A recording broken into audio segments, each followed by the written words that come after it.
전국 보건의료산업노동조합이 오는 13일 역대 최대 규모의 총파업을 예고했습니다. 파업에 돌입하게 될 경우 19년 만인데 의료 현장에 적지 않은 혼란이 빚어질 걸로 보입니다. 김철우 기자입니다.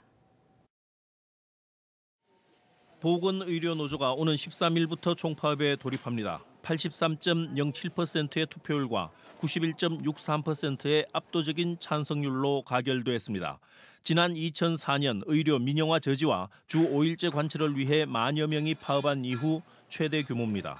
파업에 들어가더라도 의사를 비롯해 응급실과 수술실, 중환자실, 분만실, 신생아실 등 환자 생명과 직결된 업무를 하는 필수 인력은 정상 근무합니다. 병원에 근무하는 60여 개 직종 4만 5천여 명이 총파업에 참여할 것으로 보고 있습니다. 노조는 간호간병 통합 서비스 전면 확대, 간호사 1인당 환자 5명 관리를 통한 환자관리 제도화, 불법 의료행위 근절을 위한 의사 인력 확충을 내세우고 있습니다.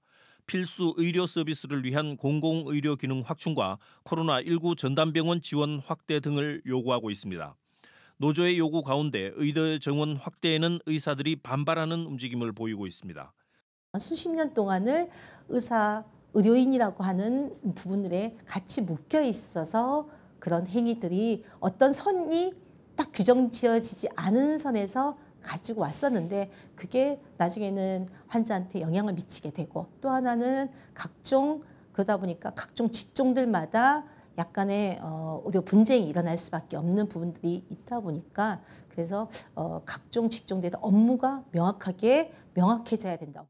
대구 경북에서는 영남대 의료원을 비롯해 6개 의료기관이 참여할 전망입니다. 간호사와 약사, 간호조무사, 의료기사, 물리치료사 등과 영양사, 조리사, 청소, 노동자 등의 직종이 모두 파업에 참여할 예정이어서 혼란은 불가피할 것으로 보입니다. 노조는 내일 오후 6시부터 총파업 투쟁 전야제를 시작한 뒤 13일 오전 7시부터 14일 오후 5시까지 전면 파업에 들어갈 예정입니다.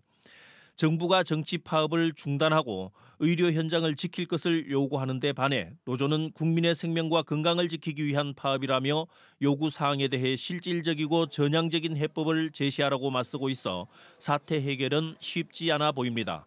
MBC 뉴스 김철우입니다.